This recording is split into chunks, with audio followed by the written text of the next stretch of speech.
This video is intended to show you the suggested handling practices for the Thermo Fisher Scientific MaxQ8000 shaker. This shaker is very heavy and requires special lifting to ensure the safety of the installation crew and the equipment. This video will not account for all scenarios, but should provide you with the necessary information to ensure safe handling of the product. This video provides different arrangement options, lifting techniques, how to attach the shaker to a stand, and how to attach a shaker to another shaker. From this training, you will be able to complete the 3 different approved arrangements of this product. Arrangements not listed are not permitted by Thermo Fisher and should be escalated immediately to your expediter's representative. The following are the approved arrangements for the Thermo Fisher shakers: single unit, either on the floor or on a short or tall stand; double stack, either on the floor or on a short stand; and finally the triple stack. This arrangement will never use a stand and should only be on the floor. When it comes to refrigeration units combined with non-refrigeration units, the refrigeration unit must always be on the bottom. Before you go, ensure the training has been completed by all parties.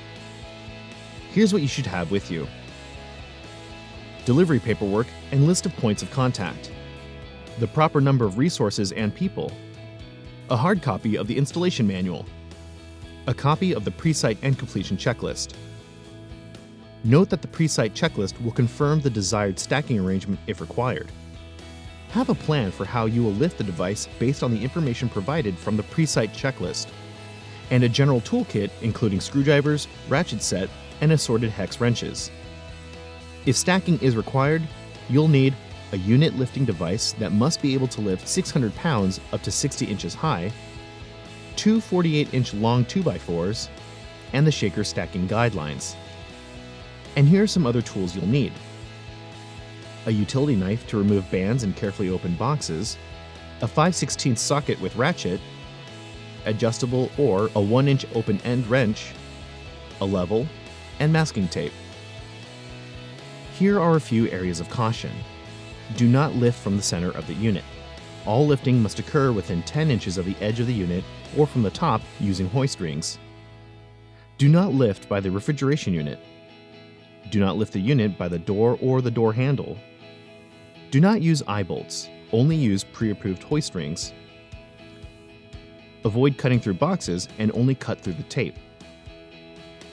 Do not allow the unit, stand, or pallet to scrape across the floor. Do not attempt to lift the unit manually without an adequate number of people. And do not complete stacking arrangements that are not approved. Lift options vary based on the configuration.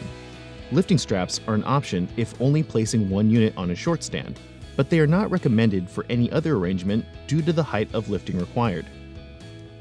We also recommend the use of 2x4s during the stacking process to allow for more control of minute adjustments. A gantry crane is demonstrated in this video. It is very important that the correct harness and hoist rings are available when using a crane. We have provided the specific details for obtaining this equipment. See shaker crane instructions. And finally, a genie or table lift, also demonstrated in this video. When you arrive, make contact with the delivery location's point of contact. Use the pre-site checklist to evaluate the delivery location and ensure required space is provided prior to unpacking the product. If the customer makes a request that contradicts stacking requirements or previous instructions, please stop and call expediters immediately. And take a picture of intact packaging prior to delivery. If your shaker installation requires the use of a short or tall stand, carefully cut the poly straps and remove the outer cardboard from the pallet containing the stand. Locate, remove, and take inventory of the parts box. The parts box should contain the following items: 4 rubber foot pads, 4 1-inch thick spacers, and bolts, lock washers, and D-shaped washers. If anything is missing from the box, stop the delivery and contact expediters immediately. Carefully lift the stand from the pallet and place in the desired location. The minimum distance from the wall is at least 4 inches. Additional room may be required if stacking 2 units. Install the rubber foot pads under each of the leveling feet. Level the stand and mark the floor with some masking tape to indicate the final location. It is important to note that the leveling feet extend a very short distance. Both the leveling and the locking nut should be no further than 1/4 inch from each other once leveled. Now it's time to install the shaker. Carefully remove the outer cardboard from the pallet and the protective plastic covering around the shaker. Locate, remove, and take inventory of the parts box. The parts box should contain a printed manual, 4 rubber foot pads, 4 1.5 inch thick spacers, various hardware like bolts, screws, and washers, a 5/32 T-handle hex wrench, screwdrivers, and line cord. If anything is missing from the box, stop the delivery and contact Expeditors immediately. Remove the steel braces from the pallet that hold the unit in position. You'll find one at each end. Now you can remove the shaker from the pallet. When using a gantry crane, only the approved hoist rings are to be used. Lifting straps or 2x4s can be used to lift and slide the shaker from the pallet for placement on the floor. Be sure to lift within 10 inches from the end of the unit and not from the refrigeration unit. If placing the unit onto a stand, remove the 4 feet underneath the unit. Place the 1-inch spacers provided with the stand over the mounting holes on the stand. Carefully lift the unit using the appropriate lifting method and place over the spacers. Assemble the lock washers, then D-shaped flat washers on each 4-inch long bolt.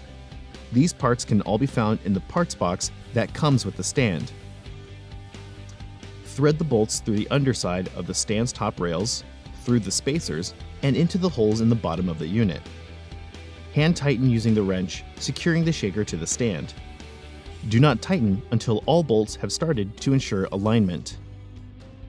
Remove the front kick plate from the upper unit by removing the 2 screws at the bottom left and bottom right corners. Once the 2 screws are removed, gently lift and pull the plate out from the front of the unit. Remove all but 1 screw from the back cover plate. Lift the upper unit to the necessary height using the proper lifting equipment. Remove the 4 feet from the top unit. Place a piece of cardboard on top of the lower unit to prevent scratching during this part of the installation. Place the 2 2x4s on top of the cardboard on the lower unit and under the upper unit. Be sure the 2x4s are no more than 10 inches from the end of the unit and not on top of the refrigeration unit. These boards will allow for easier maneuvering of the product into position. Use the 2x4s to slide the upper unit into position over the lower unit and align the threads. When the units are stacked on top of one another, they must be secured using the 4 bolts provided with the shaker's part box. The lower unit must be secured into position, either to the stand or on the ground prior to installation of the upper unit. Place the 1.5 inch spacer over the threaded inserts in the top 4 corners of the bottom unit and insert the bolt through the lock washer, flat washer, then the top unit, the 1.5 inch spacer, and finally into the bottom unit. The front left and back left connection points are the easiest to access. The front right connection point is very tight. Remove the 4 screws from the panel on the front of the relay box. This will allow the relay box to be pushed back approximately 1 inch, giving better access to the connection point. Once the bolt is secure, make sure no wires are pinched and reattach the panel. The right rear connection can be accessed by removing the final screw from the cover plate. This cover plate is connected to wiring, so it must be held in place while the bolt is being inserted and tightened. Be cautious not to pinch wires with the bolt or washer. Once the bolt is secured, reattach the back panel with the screws removed earlier. To complete installation, secure the kick plate back into position. Ensure the unit is still level and make any necessary adjustments.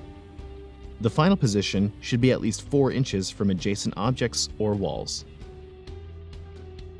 And before you leave, clean and remove all debris from the delivery location.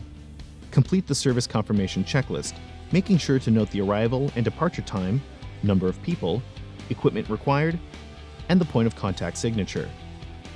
Take a picture of the completed unit, and finally, send the POD, picture, and completed checklist to the point of contact.